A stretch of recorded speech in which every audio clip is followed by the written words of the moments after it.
నమస్తే, నా పేరు స్వప్నిక వాల్మీకి.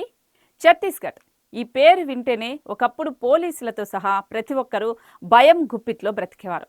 సుక్మా, బీజాపూర్, దంతెవాడ, పూవర్తి వంటి ప్రాంతాలు నక్సలైట్లకు కంచుకోటగా ఉండేవి. ఒకప్పుడు రోడ్లు, విద్యుత్ లేని ప్రాంతాలు ఇప్పుడు మారబోతున్నాయా? హిడ్మా సొంత గ్రామమైన పూవర్తి ఇప్పుడు ఎలా ఉండబోతోంది?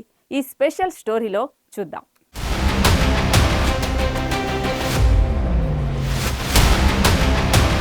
ఛత్తీస్గఢ్ పేరు వింటేనే ఒకప్పుడు గుండె దడదడలాడేది. సుక్మా, బీజాపూర్, దంతేవాడ ఈ 3 పేర్లు చెప్పగానే పోలీసులకు భయం పట్టుకునేది. అక్కడికి వెళ్తే తిరిగి వస్తామా అని భయపడేవారు. అడవి మొత్తం బాంబులు, తుపాకులు. రాత్రిపూట గ్రామాల్లో కిటికీలు కూడా తీయరు. నక్సలైట్ల రాజ్యం అని పిలిచేవారు. కానీ ఇప్పుడు ఆ పరిస్థితి పూర్తిగా మారిపోయింది. ఆ భయం ఒక్కొక్కటిగా తగ్గిపోతోంది. హిడ్మా సొంత గ్రామం పూవర్తి పేరు చెప్పగానే అనేక మందికి గుండెలు అదిరేవి. అడవి లోయల్లో హిడ్మా అడుగుజాడల కారణంగా ఎవరు ధైర్యం చేయలేకపోయేవారు. రోడ్డు, లైట్ సహా ఏమీ ఉండదు. ఆ ప్రాంతానికి వెళితే అసలు భవిష్యత్తే ఉండదనే భయం ఉండేది. కానీ హిడ్మా ఎన్కౌంటర్ తర్వాత ప్రతిదీ మారిపోతోంది.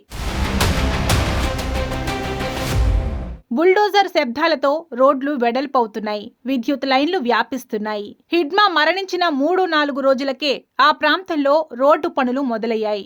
पहले तो बहुत परेशान था, मतलब दूर जाने के लिए परेशान था, गाड़ी घोड़ा नहीं था, पैदल जाते थे पहले। दंतेवाड़ा तो बहुत दूर है यहाँ से, 4-5 दिन तक पैदल जाने से पहुँच सकते।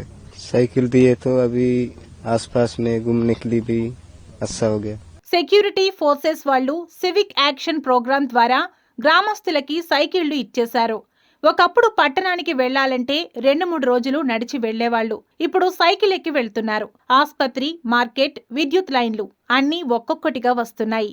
ఇప్పుడు పూవర్తి ఒక్కటే కాదు, సుక్మా సహా అనేక ప్రాంతాల్లో రోడ్లు వేస్తున్నారు. పెద్ద పెద్ద వంతెనలు నిర్మిస్తున్నారు. పూవర్తి మధ్యలో ఉన్న నది మీద ఇప్పటికే ఇనుప వంతెన వేశారు. మరోవైపు కేంద్రం కూడా 2026 మార్చిలోపు నక్సలిజం 0 అని డెడ్ లైన్ ఇచ్చేసింది.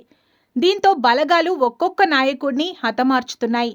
ఇక భయం లేదు బాబు, రోడ్డు వచ్చింది, లైట్ వచ్చింది, భవిష్యత్తు కూడా వచ్చేసిందని స్థానికులు అంటున్నారు. ఒకప్పటి భయం నుంచి ఇప్పుడు అభివృద్ధి దిశగా ఛత్తీస్గఢ్ లోయలు మారుతున్నాయని చెబుతున్నారు.